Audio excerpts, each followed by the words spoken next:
The book of Exodus means departure, like a mass group of people departure.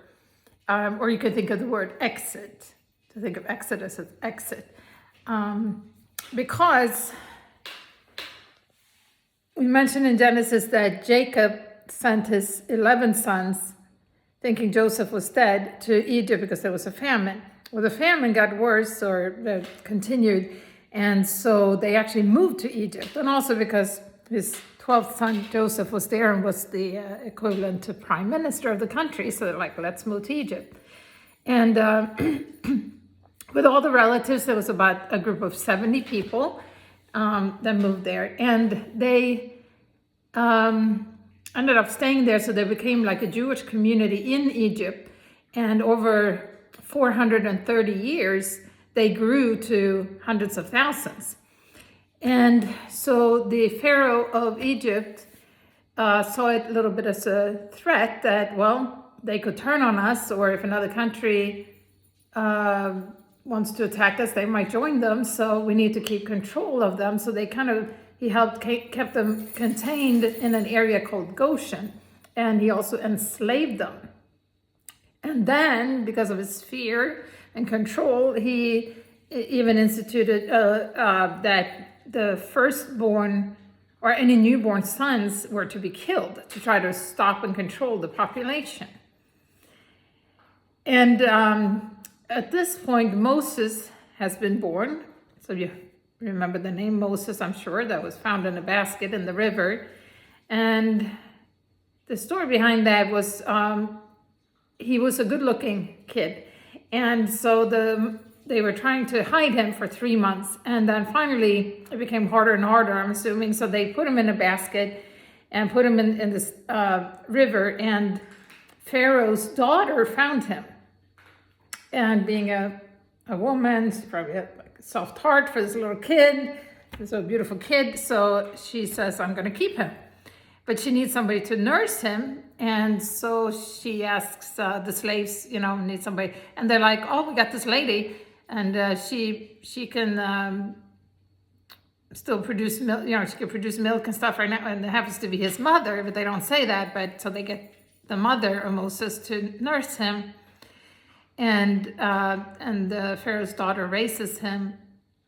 And so he grows up and he knows he's Jewish, and he sees how the soldiers are being rough with the Jewish people and like maybe, hurting them and whipping them and, treating them bad as slaves. So at one point he attacks and kills the soldier. And then he finds out that somebody saw him. And so he flees to Midian, which is 214 hours away, travel time. And when he's there, God appears to him in a burning bush and says, I want you to free all the Israelites in Egypt from the hands of Egypt and lead them out of the country and take them to Canaan, which is going to be Israel. So here is Moses,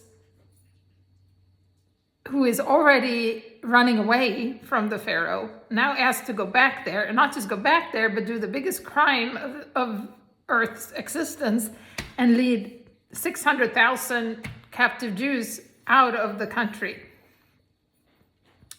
So the book of Moses was written around the same time as Genesis, like 1450 BC by Moses, but the time that it covers, the 430 years of them being in Egypt.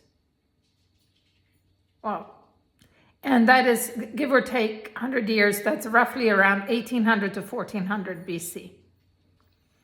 Egypt, is a country in North Africa, just in case that needs to be clarified. And so also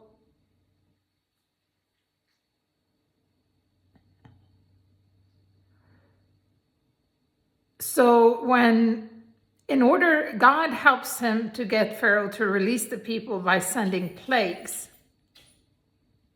First, he sends a river of blood, then he sends frogs and lice, and then flies, livestock death, boils and sores of the people, hail, locust, darkness, and then killing of the firstborn. And each time Pharaoh is like, okay, I'll let him go. But when the plague stops, he changes his mind. And so then another plague happens and so forth. And when they do the killing of the firstborn,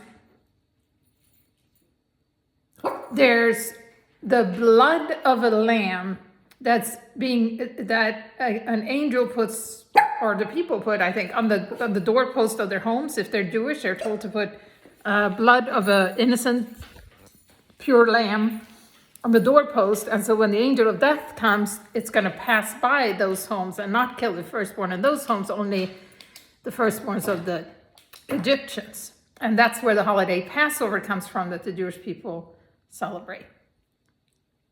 And now you might ask, well, why are we just talking about all Jewish people only? Well, because the Jewish people were the chosen people of God, and the only people that had God's hand over them and God's protection. And Jesus was Jewish. All his disciples were Jewish. And it wasn't until after Jesus came that God said, I'm going to extend salvation to the Gentiles, to the Greeks, to everybody that are not Jewish. So that's, but the Jewish people don't recognize the equivalence of the foretelling of the lamb being salvation from death. You know, that if we were covered by the Lamb of God, we're protected from death. And they believe in the Passover, but they don't believe in Jesus being the Lamb of God. So a lot of the Old Testament, even though it was written thousands of years, up to thousands of years before Christ, points to Christ. So then they spend 40 years going out from Egypt to Israel, even though it wouldn't take that long. It would maybe take a few weeks or something, I can't remember.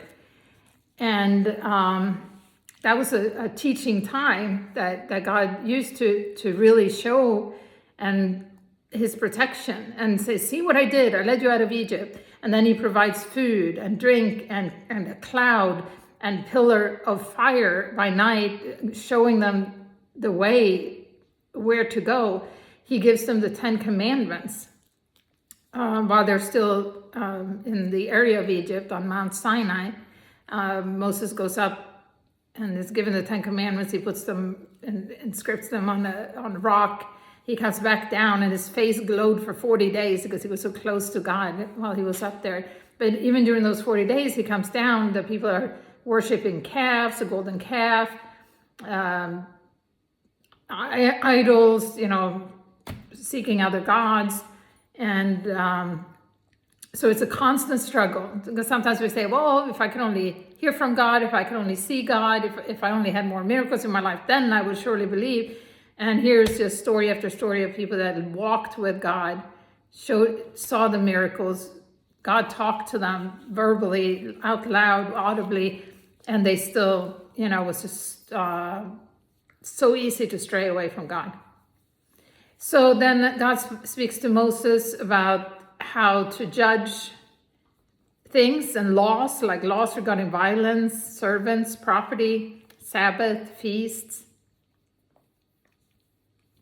and also how to build altar and do burnt sacrifices and peace sacrifices, the Ark of the Covenant,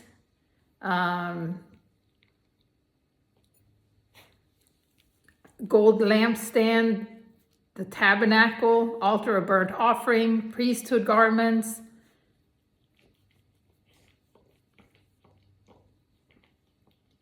And all this time also Moses is very humble and insecure.